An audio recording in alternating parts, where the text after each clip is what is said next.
કેમ છો બધા? આપણે જે આગળ વિડીયો મૂક્યો કે 12 તારીખે કોર્ટમાં ટેટ 1નું તારીખ પડેલી છે, તો 12 તારીખે શું ડિસિઝન આવ્યું તો આપણે તે માટે આગળ જાણ કરીશું. તો આજે કોર્ટમાં શું થયું છે, 12 તારીખે જે તારીખ આપી હતી કોર્ટે કે 12 તારીખે હાજર થવાનું છે, તો 12 તારીખે કોર્ટમાં શું વાતચીત થઈ અને શું ડિસિઝન આવ્યું તે વિશે આજે આપણે વાત કરીએ. એમ જે વાતચીત થઈ તેમનું ગુજરાતીમાં કન્વર્ટ કરીને PDF બનાવેલી છે, તો આપણે તે વિશે વાત કરીએ. આ વકીલનું નામ છે વૈભવ વ્યાસ. તો એ એવું કહે છે કે શ્રી પ્રાઇમા એવું લાગે છે કે આ મુદ્દો મારા દ્વારા તૈયાર કરેલી અરજીમાં આપેલા ઘણા નિર્ણયો દ્વારા આવરી લેવામાં આવ્યો છે. આ મુદ્દો જવાબ કેસ સાથે સંબંધિત છે.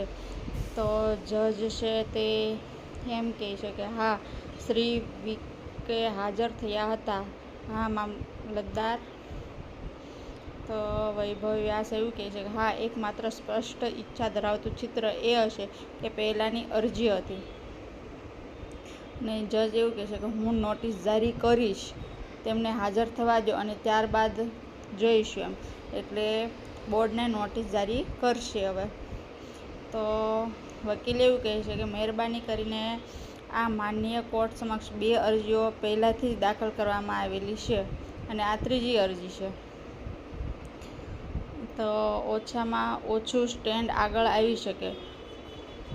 અમે મેરિટ પર માનનીય કોર્ટનો સંપર્ક કરીશું, જેથી ઓછામાં ઓછું એ વાત પર સંમત થઈ શકાય કે કોઈ સમિતિની રચના કરવામાં આવી છે. કારણ કે પ્રથમ દ્રષ્ટિએ તો જજ એવું કહે છે કે આજે હું જારી કરી રહ્યો છું ને, એટલે આજે હું નોટિસ આપું છું એને. તો એ હા, પાયાના ડેટા છે જે પરત કરી શકાય છે, હું જોઈ લઈશ એમ. તો વકીલ એવું કહે છે કે તે 2 બાબતો 13 અને 28 માર્ચે રાખવામાં આવી છે. તો જજ એવું કહે છે કે બહુ વહેલું છે. અને વકીલ એવું કહે છે કે આ એ જ ભરતી છે જે શરૂઆતમાં 2 અરજીઓ થઈ ગઈ છે, આના માટે આ એ જ ભરતી છે. તો જજ એવું કહે છે ખૂબ સરસ, 20 માર્ચે પરત કરી શકાય છે. એટલે હવે 20 માર્ચે નવી ડેટ આપી છે એમ. અને એ લોકોને જજે નોટિસ આપી છે હવે. અને હવે ક્યારે મળશે તો કે 20 તારીખે એ લોકોને બોર્ડવાળાને બોલાવવામાં આવ્યા છે કે તમે શું કરવા માંગો છો એમ. એટલે હવે નવી તારીખ 20 તારીખે આપી છે. અને આ જે ગુજરાતીમાં કન્વર્ટ કર્યું છે તેમનો લાઈવ વિડીયો આપણે જોઈએ. જજ અને વકીલ વચ્ચે શું વાત થઈ છે તે લાઈવ વિડીયો મૂકું છું હવે. As such, prima facie, it might appear that the issue is covered by Lordship's decision rendered in the petition which was preferred by me. This issue pertains to answer keys.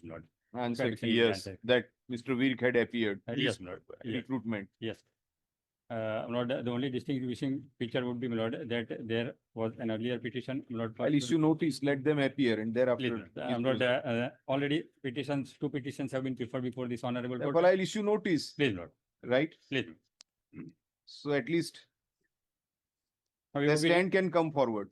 Will persuade the honorable court, on merits to at least sit with that some committee is constituted, because prima facie. Today I am issuing Yes, notice. Yes. Right? Please. Thereafter on returnable Yes. date, I'll see.